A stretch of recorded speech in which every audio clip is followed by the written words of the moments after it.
레위기 13장입니다. 레위기 13장 45절 46절 말씀 같이 읽겠습니다. 레위기 13장 45절 46절 말씀입니다. 45절입니다. 나병 환자는 옷을 찢고 자기 머리를 풀며 윗입술을 가리고 외치기를 부정하다 부정하다 할 것이요 병이 있는 날 동안에는 늘 부정할 것이라 그가 부정한즉 혼자 살되 진영 밖에서 살지니라. 아멘. 할렐루야. 하나님께서 오늘 이 시간에 레위기 13장을 통해서 우리를 깨우쳐 주시고 깨닫게 하시고 믿게 하시고 고쳐 주시고 회복시켜 주시는 복된 사건들을 허락해 주시기를 주님의 이름으로 축원합니다. 레위기 13장에 와서 보니까 어떤 한 병이 나타나고 있어요. 뭐죠? 여기에 보니까 나병입니다. 우리 흔히 요즘 말로는 한센시 병이다. 뭐 그렇게 이야기를 하는데 여러분 레위기 13장 14장에 보면은 이 나병에 대해서 말씀을 하는데 히브리어 원어에는 이 나병 문둥병을 뭐라 그러냐 하면은 차라아트라고 했어요. 뭐라고요? 차라아트라고 이야기를 했어요. 이것은 요즘 현대의학이 말하는 한센스 병과 동일하지 않아요. 잘 기억하세요. 지금 레위기 13장 14장에서 이야기하는 나병, 문둥병 말입니다. 이게 현대의학의 한센스 병과 동일하다? 아니요. 동일하지 않아요. 잘 봐야 돼요. 왜냐하면은 현대의학의 한센스 병은 어디에만 납니까? 사람에게, 몸에. 그렇죠? 그런데 여기 지금 레위기 13장 14장에서는 보면은 어디에 나요? 사람 피부에도 나고요. 또요 옷에도 나요. 뿐만 아니라 집에 벽에서도 나와요. 그러면은 지금 이게 현대의학이 이야기하는 한센스 병과 다른 거죠. 그래서 이 성경이 이야기하는 이 나병, 차라아트라고 하는 이것은 뭐냐 하면은 이런 거예요. 썩었다 혹은 번진다, 번짐. 이게 그러니까 전염된다 그런 의미가 있겠죠. 번짐 그리고 침식, 침식 가라앉게 하는데 이거는 뭐냐 하면은 눈에 보이는 파괴가 공동체 전체로 번지는 것을 의미합니다. 뭐라고요? 눈에 보이는 파괴. 이게 어디로 번져요? 공동체로. 점점점 공동체로 번져 나가는 거. 이것이 뭐라? 차라트. 그런 의미를 가지고 있어요. 그래서 성경은 이것을 뭐라 그러냐? 부정적인 질병의 대표적인 것을 바로 이 차라트, 한센스 병과 다른 문둥병 혹은 나병이라고 그렇게 이야기를 했다라고 하는 겁니다. 그래서 여기 보면은 레위기 13장 오늘 3절 말씀을 보면은요, 환부의 털이 희지고 살보다 환부가 깊어지면은 이거를 뭐라 그랬다? 문둥병이다. 그렇게 이야기를 했습니다. 저도 보니까 흰털이 많이 나는데 이러면은 흰털만 나가지고 되는 게 아니고 뭐가요? 환부가 할 것보다 깊이 파였다. 그러면은 이게 전염될 수 있는 바로 이 나병, 문둥병이라고 이야기를 했다. 이것은 이 부정적인 질병의 대표적인 것이라고 하는 이유는 크게는 두 가지가 있어요. 첫째는 뭐냐 하면은 겉의 문제가 아니에요. 예, 겉에는 물론 나중에 썩어요. 보입니다만은 이게 속에서부터 점점 겉으로 번져 나오게 되어서 표면으로 드러난다는 겁니다. 그래서 이거는 신앙적으로 우리가 해석을 해야 돼요. 뭐냐 하면은 속에서 막 죄와 악이 미움과 시기와 질투가 부글부글 하다가 나중에는 퍼져나와서 사람들에게 이런저런 부정적인 이야기를 하고 막 너도 나도 거기에 감염되고 전염되어서 공동체 전체가 은혜가 다 깨지고 믿음이 다 사라지고 사람의 소리만 막 빵빵하게 들리는 이런 상태로 갈 수 있는 것이 뭐였다? 차라트라고 하는 것이었다. 그런 말씀인 거예요. 그래서 뭐냐 하면은 중요한 것이 차라트는 멈추지 않는 파괴를 의미했어요. 멈추지 않는 파괴.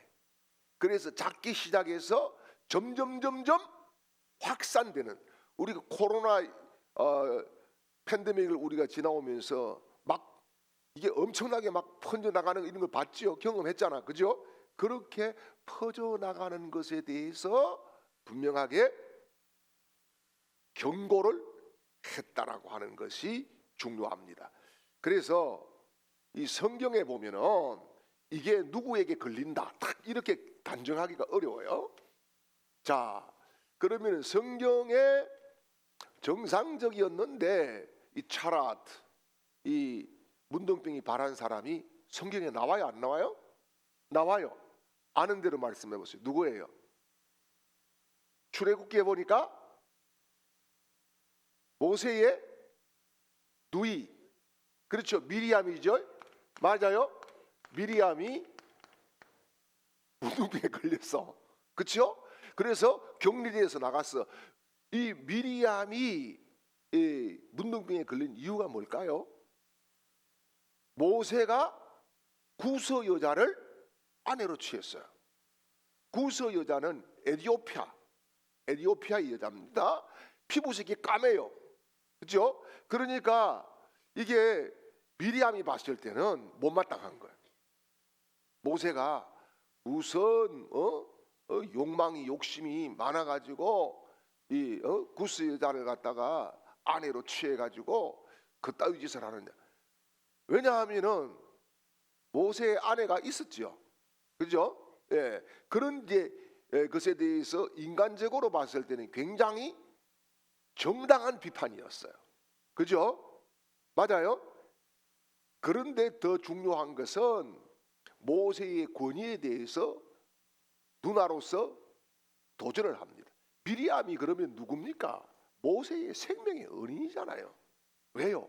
바로의 공주 그 광주리에 떠내려가게 해서 엄마하고 연결시켜주고 이 모든 것이 중심에 누가 있어요? 미리암이 있어요. 그러니까 모세는 미리암의 은혜를 생각하면은 무조건 눈이 맞습니다 이렇게 해야 되는 거예요. 그런데 여기에 형제간의 문제로 하나님이 보시지 않고 영적인 문제로 보시고 딱 하나님이 개입해 버려. 하나님이 개입해서 어떻게 됩니까? 문둥병을 발했어. 그죠? 문둥병이 발해버렸어요. 그래서 진박해 쫓겨났어요. 나중에는 회복돼서 들어옵니다만은 그런 일이 있었어요. 자, 그 다음에 여러분 우시아라고 하는 왕이 있어요. 그죠? 우시아는 선한 왕입니다. 어린 나이에 우시아가 왕이 될 때 12세인가 그렇죠? 어린 나이에 왕이 돼서 55년을 통치했어요. 굉장히 선한 왕이에요. 그런데 나중에 어떻게 됩니까? 우시아 왕이 자기가 제사장 에봇을 입고 내가 제사장으로서의 역할을 하면 되지 이래가지고 신하들이 말리고 제사장들이 말리는데 분향을 하게 되었어. 분향을 하나님 앞에 제사를 드린다고 했어요. 자, 이거 보면은 여러분, 이게 하나님 앞에 제사 드리는 중요한 목적을 가지고 했는데 하나님은 그것을 노라고 하십니다. 노라고 하세요. 그리고 어떻게 됐어요?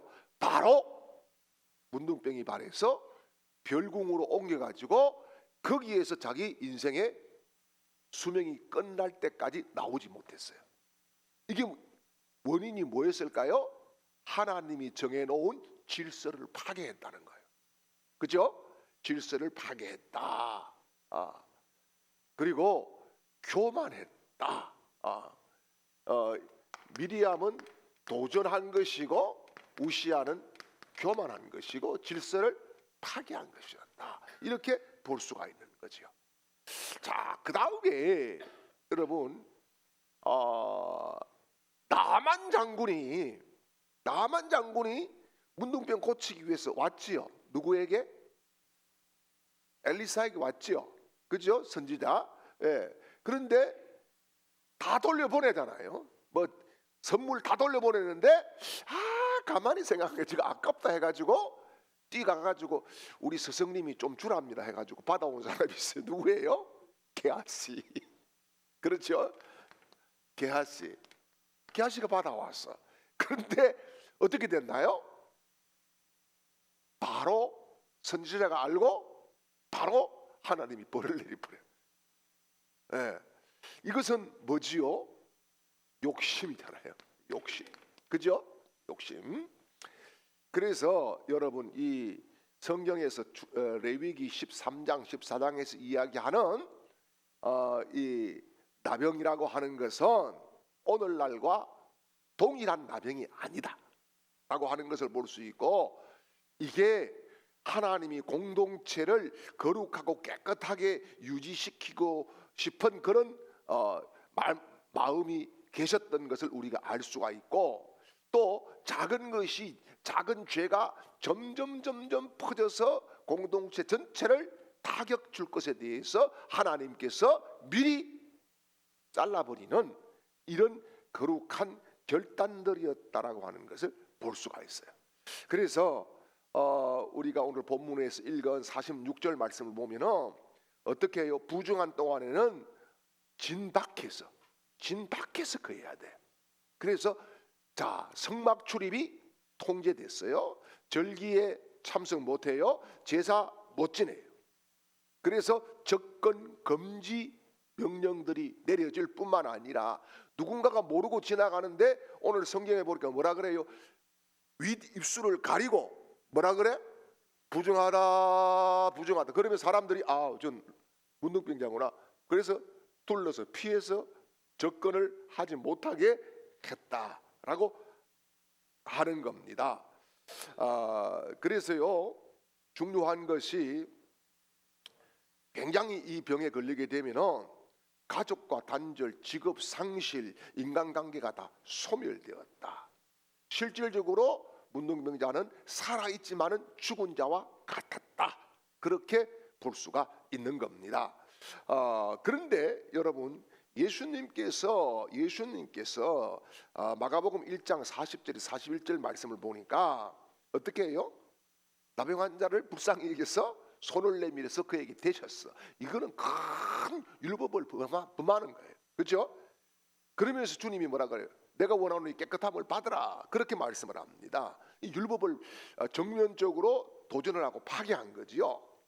예수님이 만져주신 거지요. 그래서 이것들을 우리가 오늘 정리를 해야 될 부분인데, 중요한 것은 오늘 우리에게 주시는 영적인 메시지가 있는 거예요. 뭐냐 하면은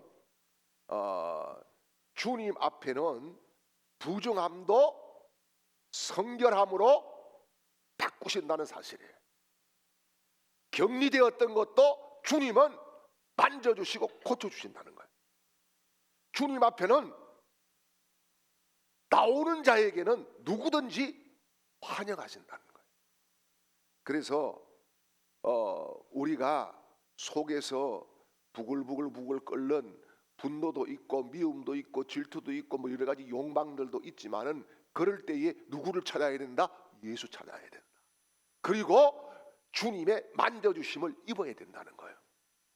그래서 회복이 이루어지고 공동체에 합류가 되고 살아나는 기적들이 일어나는 것을 주님이 원하신다는 사실을 믿으시기를 축원합니다. 그래서 오늘 이 문둥병에 대해서 우리가 짚어야 될 것이 있어요. 첫째는 뭐냐 하면은 교만은 공동체에 번져나가서 공동체를 파괴한다는 거예요. 교만이 공동체를 어떻게 한다? 파괴한다. 예. 그 다음에 두 번째는 회개 없는 권위는 의미가 없고 심판의 대상이 된다. 그 다음에 세 번째는 숨길 수 있는 위선은 없다. 하나님 앞에는 모두 큰 것이 적나라하게 다 드러난다는 거예요. 그 다음에 네 번째는 나는 공동체를 성결하게 지켜야 될 의무가 있다는 거예요. 예. 그래서 이 나병이라고 하는 것은 개인적인 질병이지만은 공동체 붕괴의 신호가 될 수 있다라고 하는 것을 볼 수가 있습니다. 그래서 어떻게 보면은 이 문둥병은요, 숨길 수 없는 내면의 썩음이 공동체를 파괴하는 것에 대해서 하나님은 철저하게 격리시키고 분리시켜서 공동체를 보호했다. 그렇게 말씀을 드릴 수가 있습니다. 그래서 이제 우리가 오늘 좀 정리를 해야 될 그런 부분들이 있어요. 그게 뭐냐 하면은 오늘 1절에서 8절까지 말씀을 이렇게 보게 되면은 피부에 부스럼, 종기, 딱지 이런 것들이 나올 수 있어요. 겉으로 보이는 죄의 징후다라고 볼 수 있어요. 이런 것들이 있을 때에 빨리 초기에 어떻게 해야 된다? 고쳐야 된다. 예.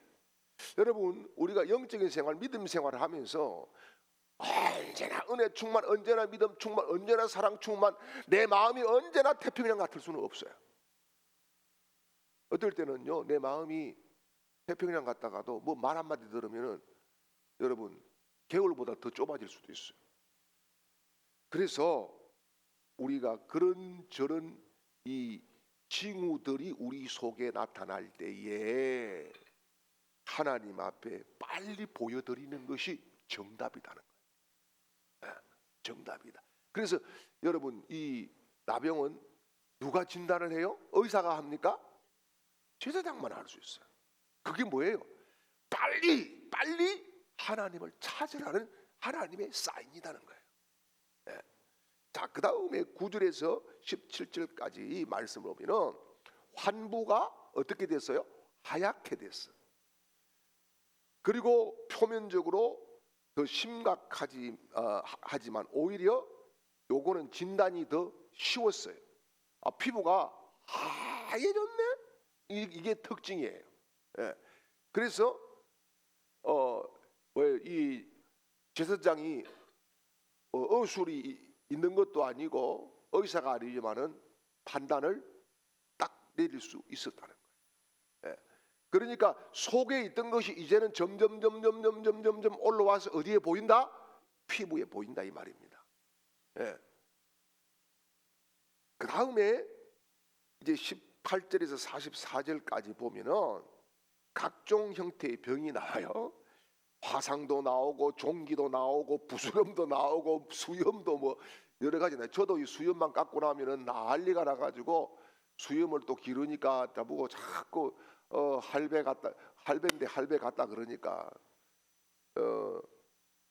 진짜 지금도 오늘 아침에도 수염 깎고 나니까 막 여기 연고를 막 바로 해도 어려워요. 그런데 이런 것들도 지금 성경에 나오고 있다는 거예요. 이거는 뭐냐 하면은 죄의 다양성과 여러 형태의 부위에 죄는 언제든지 공격을 하고 붙을 수 있다. 그런 말씀을 하고 있어요. 그래서 감정에도 생각에도 말에도 이것들이 서슴없이 어느 날 툭툭 튀어나올 수 있다. 이것을 경고하는 것이 18절에서 44절 말씀이에요. 자, 그 다음에 45절에서 46절 말씀, 이것은 보면은 부정 판정 시에 어떻게 해야 된다? 격리해야 된다. 그 다음에 옷을 찢어야 된다. 이건 뭐냐면 표를 내라는 거예요. 그리고 외쳐야 된다. 부정하다, 부정하다. 그죠? 예.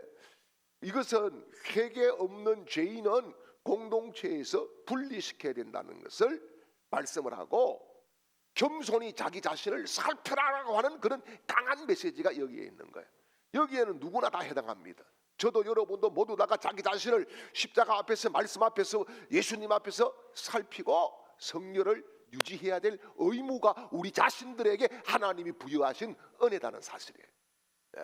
그 다음에 이제 47절에서 59절까지 보면은, 요는 보면 의복에 생긴 나병이 있어. 의복에, 이게 뭡니까? 곰팡이입니다. 곰팡이. 자, 곰팡이가 여러분 생기면은, 집에 예를 들어서 방에 곰팡이 생기면은 문제가 생겨요, 안 생겨요? 제일 먼저 어디에? 호흡기에. 그죠? 그 다음에 피부에도 생겨요. 자, 이런 것들을 이야기하는 거예요. 그러니까 뭐냐 하면은 생활의 외형과 습관, 일상에 죄는 스며들 수 있다. 이것을 지적하시는 거예요. 그래서 여러분, 우리가 생활 습관도, 우리가 입는 의복도, 여러분, 우리가 집을 가꾸더라도 믿음의 흔적들이 보이는 그런 모습들을 하나님이 기뻐하실 줄 믿습니다.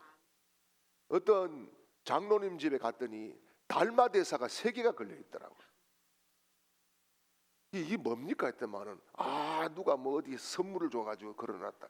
이건 뭐인 줄 알고 걸어놨습니까? 하니까 그거 그냥 그림 아닙니까? 그래요. 이 달마다. 달마. 여러분, 예수 믿는 집에 그런 거 걸어놓으면 돼요, 안 돼요?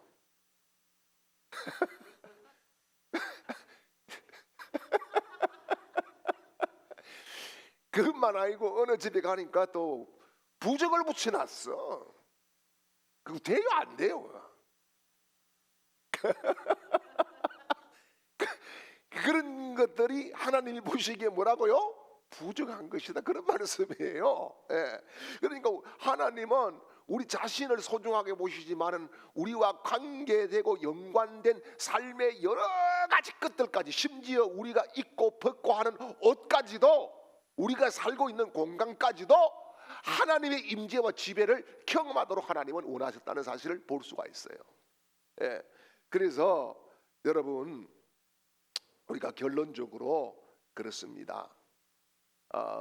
우리 자신을 잘 돌아보고 성결하게 하는 것은 하나님께 영광이고 공동체의 복이고 자기 후손들에게 은혜고, 우리가 음식을 하나 먹더라도, 옷을 하나 입더라도 하나님의 은혜 중심으로 살기를 하나님은 원하셨다. 그래서 여러분, 우리가 이제는 정말 하나님이 원하시는 것이면은 내가 아무리 좋더라도 바울의 고백처럼 분토처럼 여기고 버릴 수 있는 그런 은혜의 결단들이 우리에게 있기를 주님의 이름으로 축원합니다. 이제는 우리 구주 예수 그리스도의 크신 은혜와 하나님 아버지의 극진하신 사랑하심과 성령님의 위로교통 충만케 하시는 은혜가 오늘 하나님 앞에 성결을 다짐하고 믿음으로 나아가는 하나님의 사람들 걸음걸음 위에 이제로부터 영원토록 함께 있을지어다. 아멘.